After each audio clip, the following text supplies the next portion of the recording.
Two Bots Pare. Magkakapatid sa tingin niyo ba or na-feel na sa mga parents na meron na parang pinapapuran o parang nag-i-feel? Ikaw ba? Hindi! Tingin ko hindi mawawala sa magulang. Pero hindi nila aaminin. Parang sasabihin, wala kaming paborito. Pantay-pantay ang tingin. Ikaw, tosino ka, ikaw, ito lang pagkain mo. Tingin ko meron, makakaangat. Alam mo kung bakit? Hindi maiwasan. Kunyari, 5 kayo magkakapatid, kagaya namin. Meron talagang aangat na sweet, mabait. Pag ikaw bilang magulang, kahit hindi mo aaminin, hindi mo maiiwasan na yung puso mo talagang mahihila nung isang anak mo na yan, di ba? Yeah. Tapos yung isa, kunyari, salbahe. Kagaya ni Jones. Siyempre, hindi mo pipili maging paborito si Jones kung pag salbahe yung anak mo yan. Di ba? So, Kahit sabihin mo magandang lalaki pa kung salbahe naman. oo. Tingin ko kasi dyan sa ano na yun. Ito, yung sa POV ko lang. Kasi it's a matter of culture na rin siguro kung nasang region ka. For example, sa Pampanga kasi, nandyan yung colonial na Spanish. Sa amin sa Bisaya, walang ganyan. Spanish mentality. Yan, Na kung saan, positibo sa Bisaya. malaki yung factor ng yung kailangan successful bawat isa. Kaya nagkakaroon na pag may nahuhuli, hindi ka gumaya sa kapatid mo. Hindi ka gumaya sa dito. Di ba? It's not a naman na parang it's not a bad thing. Ang lang naman sa'yo, kasi dun, ang gusto lang mangyari talaga ini-encourage yung mga pag-iiwanan ng mga anak na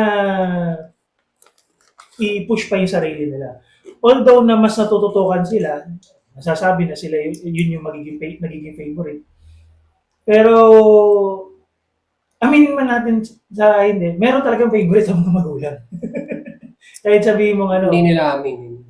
hindi, yun nga, sa ating Pero mararamdaman mo yan bilang ano. as a merong iba-iba talaga ang tingin na Pero ikaw, kunyari, bi mo, hindi ka paborito. Masasaktan ka, hindi siguro. Ikaw. Ako hindi rin. Kasi parang matutuwa ako dun sa paborito na anak. Na parang I'll be proud na yung kapatid ko, ganyan, paborito. Tapos parang i-emulate ko siguro. Parang magbo-boil down yan dun sa Maganda kung gano'n ang Oo. mindset mo. Oo. Hindi lahat ng Correct. gano'n. Yun, kaya nga medyo sensitive din yung Oo, issue. tapos nadadala hanggang Oo. pagtanda yun. Ma-down, di ba? Oo. Yung sasabihan ka, ampon! Ampon! Ampon! Ampon! Kahit kapatid ka talaga. Di ba? Kasi nga, nabubuisit ka kasi parang hindi na sumusunod yung, ikaw yung favorite, pero may negative yun effect yun. Pag ikaw yung naging favorite, ang gusto mo sumunod din yung yung mas nakakabata sa'yo. Lalo na kung panganay ka na. Tapos, yun yung nangyayari. Ampon ka kasi kaya hindi ka marunong hindi ka mga ganun dahil. Well, it's a matter of naman, kung paano yung magulang sa mga anak nila. Two Bots Pare. Mas okay ba sa inyo yung solo ka lang o yung mas ba yung alam ko mayroon kayo lahat kapatid. Tingin nyo ba kung solo kayo it would be the same? Kung solo, ako, halimbawa, siguro. Kasi parang, yung mga magulang ko are so loving na, pero, hindi kami, tsaka siguro, wala rin kaming marami. Kumbaga, okay lang kung mag-isa ka, okay lang. O parang, they will treat me the same. Tingin ko, sa tingin ko. Knowing Sa ugali mo? Kung mag-isa ka lang. knowing how my parents are. Kasi pag ugali ko masama, wala silang choice. Ako lang. Okay, tama. Diba? Ikaw. Oo, mas gusto ko mag-isa para akin lahat ng mana. Wala nang usapan. Pera na. Wala nang pag-uusapan ba? Hindi. Masaya kasi yung habang lumalaki kami, mga kapatid. Paano ko ibigay sa akong gawa? Sa katulong. Masama ugali mo. Sa ugali mo. So, ito ang mag-aano ng mana mo lahat. Siguro, pagpaplanuhan ko yung magulang. Masyado kang kampante, mag-isa. Hindi, masaya yung may kapatid. Mas pipiliin ko pa rin kung uulitin yung buhay ko. At same kapatid pa rin. Kasi kahit nag-aaway kami, Iba pa rin yung saya pag binabalikan mo ngayon, yung 80s, yung ganyan, yung saya na magkakasama kayo sa isang bahay. Ang saya nun eh. Yung attitude mo, do you think would still be the same? Kung mag-isa ako. Oo, mag-isa ka. Siguro may kaibahan in a way na kasi ngayon, alam mo na may mga kapatid ka na kahati ka. Di ba? So, mas giving ka eh. Mas sanay ka na ano eh. So, hindi ko alam kung magiging madamot ako pag mag-isa ako. Pero iba yung may nakikita ka at naririnig ka sa magulang mo. Oh, kayo mag-aaway-aaway sa ganito ha. Bigyan mo si ganito. Yung habang lumalaki ka, na-adapt mo yun eh. Tapos, kahit hindi sa kapatid mo, sa mga kaibigan mo, Malaking sa tulong klase mo. Malaking tulong sa pagkatao mo. Oo, nakakatulong yun eh, di ba? Parang yung nagiging giving ka rin. Yung ganun. Siguro may kaibahan. Pero sana positibo pa rin. Ako, nung kabataan ko, nung ano kami, ayoko. Kasi palagi mo nag-aaway. Tsaka palagi ang sisi sa akin. Kunyari, umiyak yung ano, naman ginawa mo? Ganyan. Pero as time goes by, parang iba pa rin. Minsan din hindi mo masisi yung mga parents, ba't sila ganun? Oo. Hindi nga, talaga, hindi mo talaga masisisi. Ikaw yung anak. Ganito yung itsura ng anak mo. Di ba? Parang ang laki-laki, tapos buwisit, gano'n. Parang gusto mo ibalik sa sinapo po na. Kulang na sa bong, sakit sa bong, mga gano'n.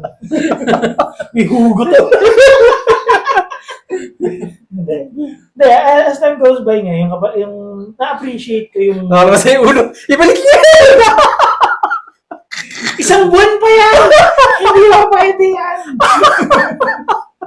Tubig lang yung... Hindi, na-appreciate ko nung may trabaho na, parehas kami na... Kasi, hindi, college ako, high school siya. Nag-iiba na yung perspective na parang meron ka na pagbabatuhan ng mga ideas or sama ng loob minsan na parang o yung nanay mo o yung tatay mo, ganyan. Kayo May mga ganun eh. Syempre kami na yung ano. Nag-click na. Two boats pare. Saka gano'n naman ang magkakapatid eh. Parang mag-aaway kayo. Pero Sa totoo lang yung sasabihin na minsan mabuti pa ang kaibigan. Hindi totoo yun. Oo, kasi hindi naman, mahirap i-compare kasi hindi naman kayo magkasama sa bahay palagi. Correct. Diba? Pero at the end of the day, yung kapatid, di ka tatalikuran. Pero the sticker than water. Totoo pa rin.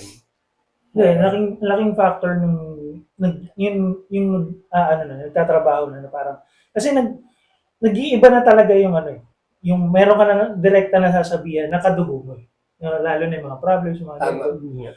Kasi iba pa rin yung kaibigan, iba pa rin yung experience niya doon sa pamilya niya. Kung may i-share ka sa kanila, hindi mabibigay niya yung full advice or yung point of view nila. No? Pag nadadala niyo ang ganda, may kanya-kanya na kayong buhay, may kanya-kanya na kayong partner, na minsan-minsan lang kayo magkikita-kita, pero masarap yan.